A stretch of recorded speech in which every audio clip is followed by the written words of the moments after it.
चौधरी और उनके सह परिवार को बहुत बहुत हार्दिक शुभकामनाएं।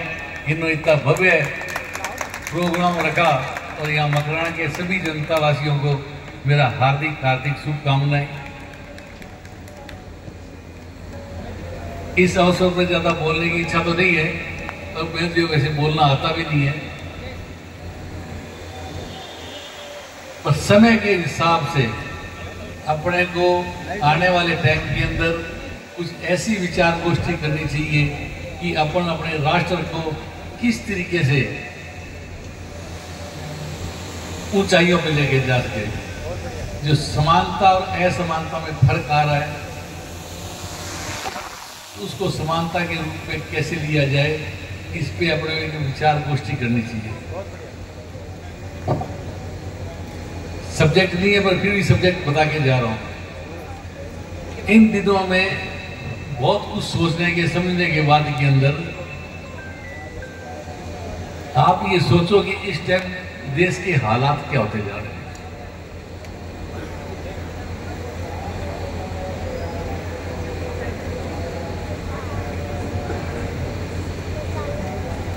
समय समय के उस जिसको राज करना होता है वो उस टाइम हर शासन करने वाला श्याम दाम दंड भेद यूज में लेता है। अंग्रेज आए इस देश के अंदर, एक विचार गोष्ठी गई है, तो उन्होंने ये देखा कि भी राजा तो सारे काबू में आ गए, परंतु इस देश का जो इतिहास है, इस देश की जो संस्कार है, इसकी देश की जो संस्कृति है, इसकी परंपराएं हैं, इसकी रीति रिवाज है, इसके सामाजिक बंधन है, इसके पारिवारिक बंधन है, सामाजिक बंधन है, धार्मिक बंधन है, ये इतने अच्छे हैं कि इनके ऊपर कितने ही अटैक हुए हों आज तक, पर हिंदुस्तान का झंडा, हिंदुस्तान का नाम हमेशा बरकरार रखा है। इतना कुछ होने के बाद में तो अब जो उसके बाद में अंग्रेजों जाने के बाद में सरकारें आ गई, एक वैचारिक युद्ध पैदा हो गया। एक समय था जहां मंत्र विद्या चलती थी, दूसरा टाइम आया ज्ञान विद्या, तीसरा आया युद्ध विद्या, अब आया कलयुग। कलयुग के अंदर जब तक संगठन नहीं है, जब तक आप कुछ नहीं कर पाओगे। ये बहुत गहरी बात है। तो अब लड़ाई झगड़े जो हो गए सब खत्म, अब है वैचारिक युद्ध। हर आदमी अपने आप की इंपोर्टेंस दिखाने लग गया। जो अपना एक हिंदुस्तान के अंदर इतिहास था, अपना जिसको कलेजा बोलते हैं,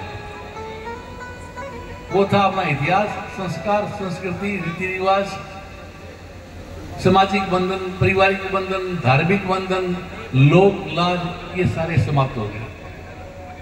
पुराने समय के अंदर आपने देखा होगा कि एक परिवार में शादी होती है तो गांव वाले सारे इकट्ठे होते हैं।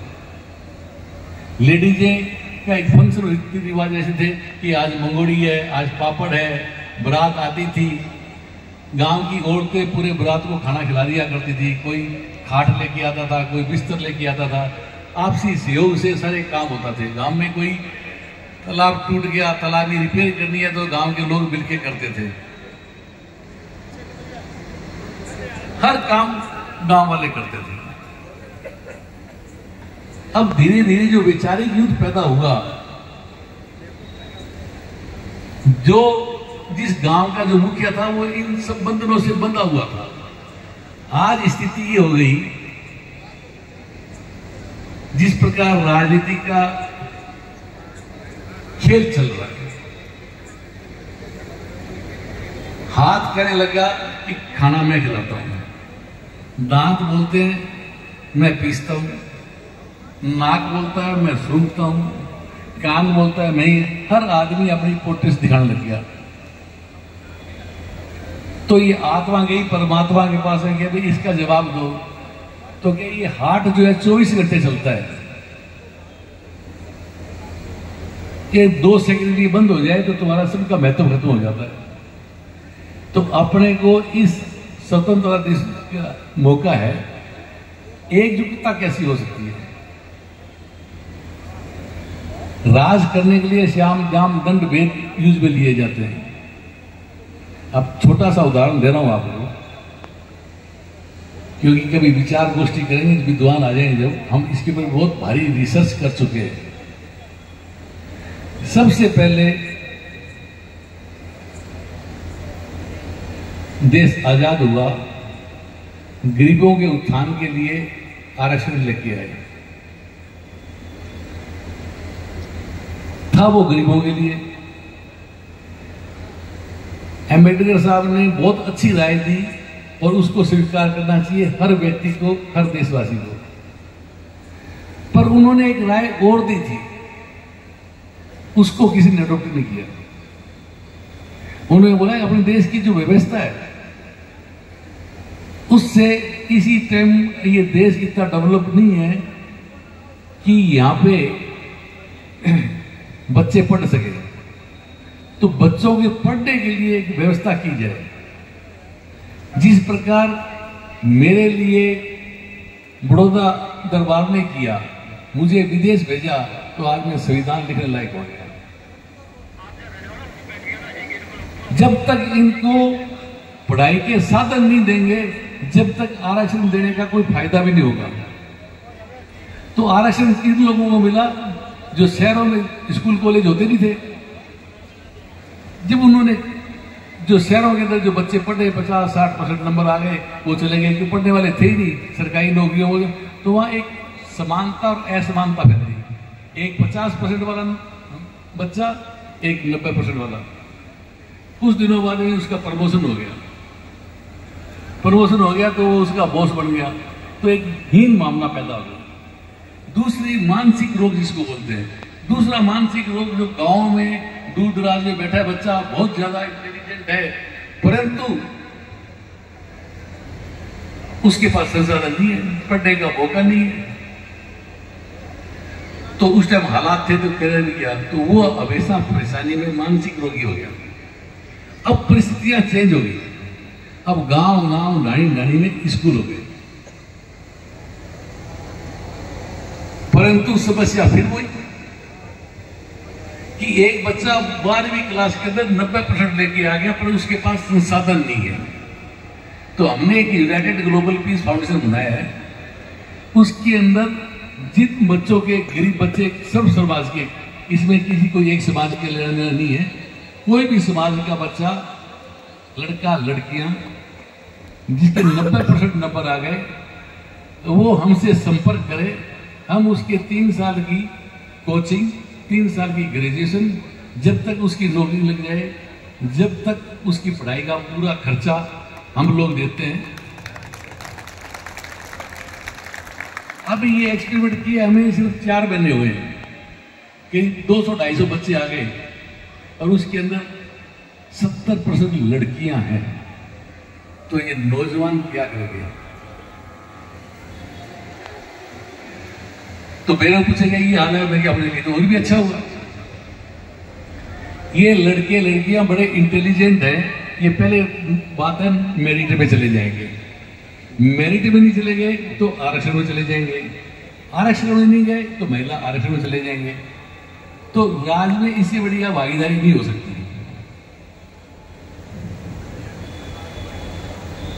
इससे जो सबसे बड़ा फायदा होगा वो राष्ट्र हित के अंदर, कि जितने भी बच्चे प्रशासनिक सेवा में जाएंगे वो सब इक्वल, एक जैसे होंगे।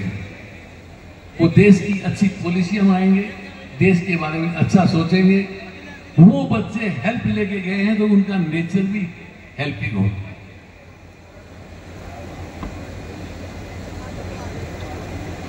दूसरा, अपन जिस दौर से गुजर रहे हैं, इस झंडे की लाज रखनी है,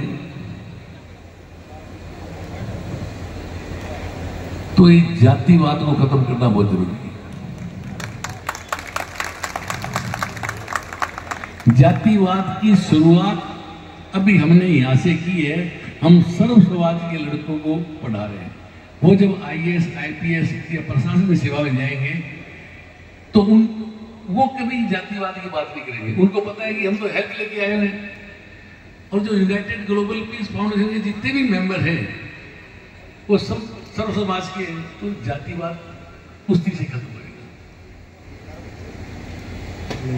और अब इसकी भी एक सीमा आ चुकी है। मेरी बात को अदरवाइज मत लेना, किसी गलत लगे तो माफ करना। कांग्रेस का राज चला, उस टाइम वामशेप पैदा किया गया। वामशेप आया, 5 लाख लोगों ने नागपुर के संघ के को घेरा।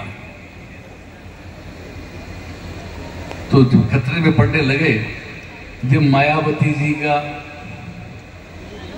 बहुजन समाज पार्टी पैदा हुई, उसने पहला जहर बोला था तिलक तराजू तलवार, जूते मारो चार। इससे भोली भाली जनता, अपने भाई ST/SC के लोगों ने उसका खूब समर्थन दिया और बहुत भारी बहुमत से उसको जिताया। तो बीजेपी के साथ में उनका सेटिंग बैठ गई। मायावती ने सोचा कि अब क्या है, ये लोग तो मेरे पास आएंगे बहकावे में। तो उसने दूसरी बार पूरा राज लड़े लिए।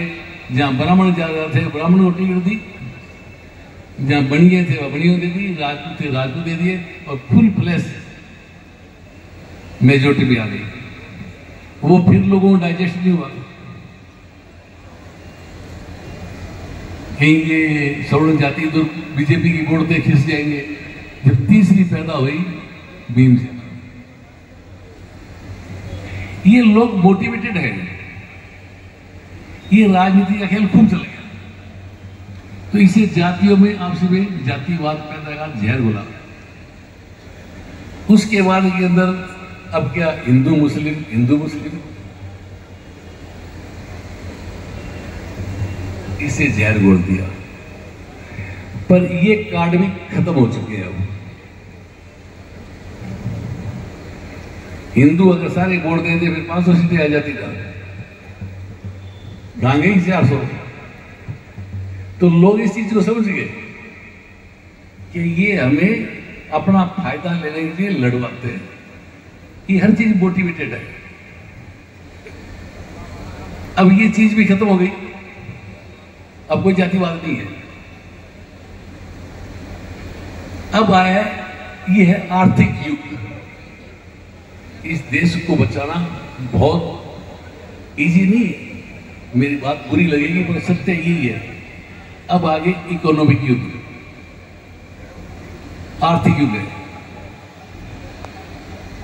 आने वाले टाइम के अंदर सारे बिजनेस कॉर्पोरेट हाउस को चले जाएंगे। मानते सी। और बाकी जनता को ये कह दिया जाएगा आप फिश खाओ, फिश सब्जी बढ़ेंगे। समझे आप इस बात को? आज राजस्थान की परिस्थिति, आप सारे समझदार व्यक्ति बैठे हो और इसमें करीब करीब सब बिजनेसमैन हो। बिजनेसमैन का भी एक कायदा है कि हम अच्छी योजना, कोई ये चीज जरूरी नहीं है कि हर चीज मैं जानता हूं, हर चीज आप जानते हो, पर अगर अपन विचार विमर्श करेंगे तो उसके अच्छे रिजल्ट आएंगे। उदाहरण के तौर के ऊपर सेकेंड वर्ल्ड वॉर के बाद में इजराइल लोग छोटा सा देश है, 50 किलोमीटर भाई 350 किलोमीटर, सारे यहूदी बच्चे वहां पे गए कि भाई पहले तो हमने ईसाइयों ने मारा, अभी नाजियों ने मार दिया, अब हमारा बीज बाकी बचा, क्या किया जाए। तो उन्होंने बैठ के विचार गोष्ठी की। तो सबसे पहले एक विद्वान था, उसने बोला सबसे पहले रोटी का इंतजाम करो। तो उन्होंने एग्रीकल्चर का इजाद किया जो आज वर्ल्ड में नंबर 1 है। फिर क्या चारों तरफ हम घिरे हुए बैठे हैं इन कंट्रियों से, अपन छोटी सी कंट्रियां मार देंगे, तो हथियार चाहिए, हथियार के लिए चाहिए पैसा। आज अमेरिका की पूरी इकोनॉमिक उनके हाथ में है और अकेला 5-6 देशों से लड़ रहा है। तो अपना भी अभी हाल है कि सारा ए से लेकर जेड तक सारा बिजनेस कॉर्पोरेट हाउस हो जा रहा है। आपके पास बचा क्या है? न आपके पास एयरपोर्ट बचे, न आपके पास पोर्ट बचे, न कोयला बचा, न कोई खनिज बचा। सबसे मुख्य साधन है एनर्जी, वो भी जारी है। पर्टिकुलर मैं राजस्थान के व्यक्तियों के लिए बोल रहा हूं कि अपने को एक संगठन बनाना चाहिए। संगठन बना के राज्य सरकारों को और सेंट्रल सरकारों को एक योजना देनी चाहिए कि किस तरीके से राजस्थान के अंदर कोई भी व्यक्ति बेरोजगार नहीं रह सकता।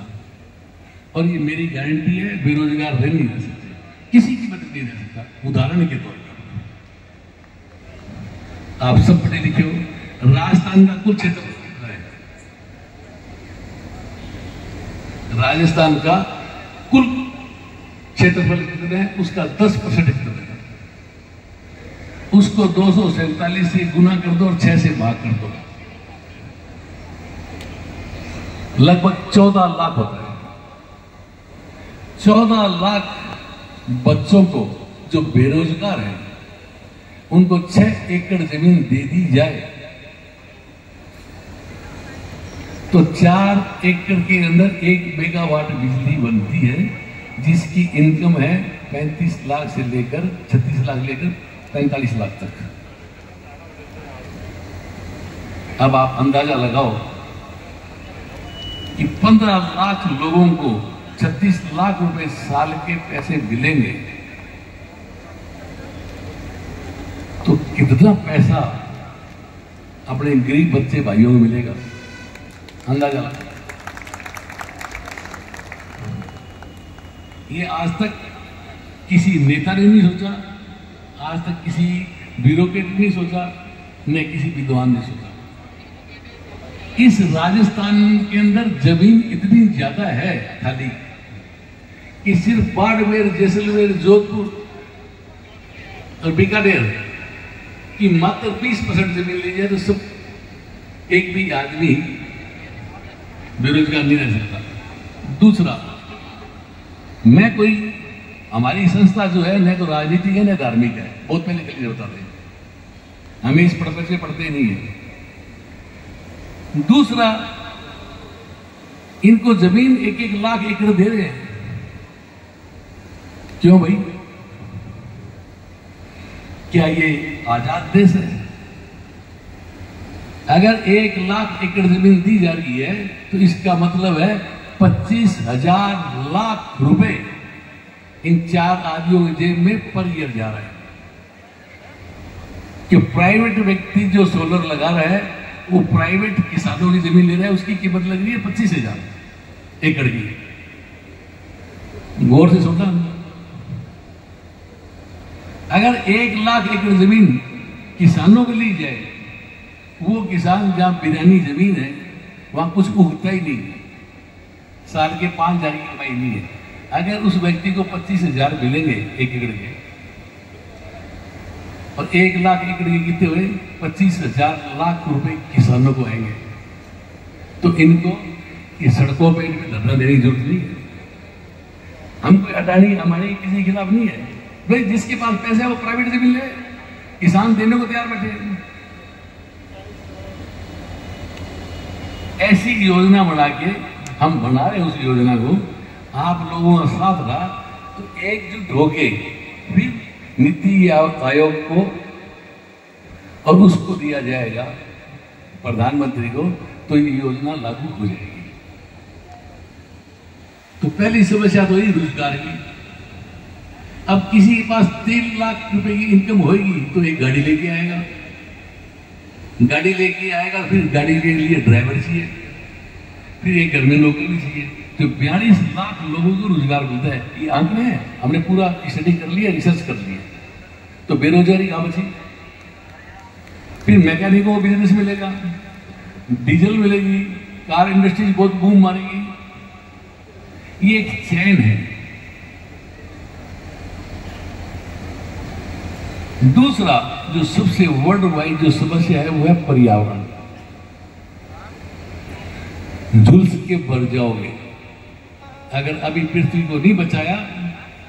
और ऐसे मौके में मैं बड़ा धन्यवाद देता हूं इमरान फैमिली को कि आपने ऐसा आयोजन रखा, जबकि ये सब्जेक्ट नहीं था, ये गाने गाने का सब्जेक्ट था, पर इन गानों से काम नहीं चलेगा। 15 लाख बच्चों को दिए तो 2 एकड़ जमीन, 6 में से 2 एकड़ में पेड़ लगाओ। 30 लाख एकड़ जमीन में जब पेड़ लगेंगे तो राजस्थान वर्ल्ड के टॉप नक्शे पे जाएगा। राजस्थान की इकोनॉमिक बूम मारेगी। 30 लाख एकड़ जमीन में लगे हुए पेड़ों का जो कार्बन क्रेडिट मिलेगी वो आप पंचायतों को दे दो या सरकार को दे दो।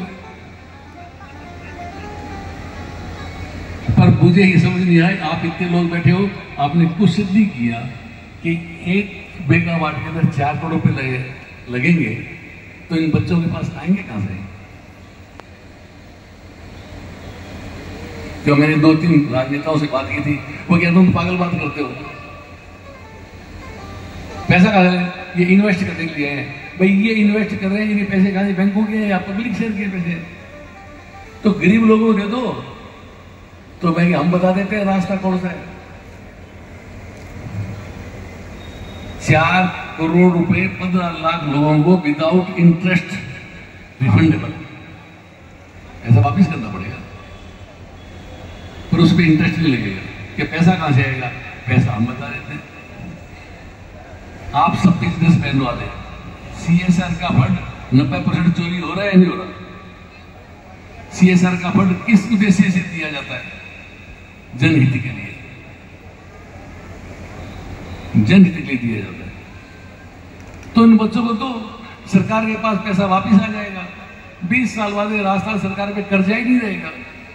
क्या जरूरी है क्या प्राइवेट NGO को CSR के पैसे देने? सरकार एक अकाउंट में लाए और इन बच्चों को दे दे। जब ये पैसे आने लगे हैं तो एक से बड़ी योजना होगी। जहां तक पर्यावरण की बात है तो मेरी आप लोगों से रिक्वेस्ट है, आप जयपुर आइए। हमने एक पायलट प्रोजेक्ट बढ़ा के दिया है। यहाँ के कानून मुझे रैया हो रही है, परंतु वो पायलट प्रोजेक्ट वर्ल्ड का नंबर 1। आपके टैंकर चलते होंगे, मेरे खाड़ा जमीन जहां एक पेड़ भी नहीं था, कबूतर थे तो कुओं में बैठे हुए थे, न धरती पे पानी न ऊपर पानी। आज मेरे पास इतना पानी है, मैं जयपुर शहर को पूरे को 2 दिन के लिए प्रति व्यक्ति 50 लीटर पानी दे सकता हूं। इतना पानी मैं दे सकता हूं। तो हमने काम करके दिखा दिया। अब ये 2 ही है, आज 2 का भी चलेंगे, फिर विचार गोष्ठी करेंगे। MLA साहब से मैं रिक्वेस्ट करूंगा, आप हमारे जनप्रतिनिधि हैं, ठीक है, आपको इस तरह के विचारधाराओं के लोग इकट्ठे थिंक टैंक को रखना चाहिए और योजना बना के आप तो उनकी विधानसभा बैठे हो, विधानसभा के पटल पे रखो। पायलट प्रोजेक्ट आप आगे देखो,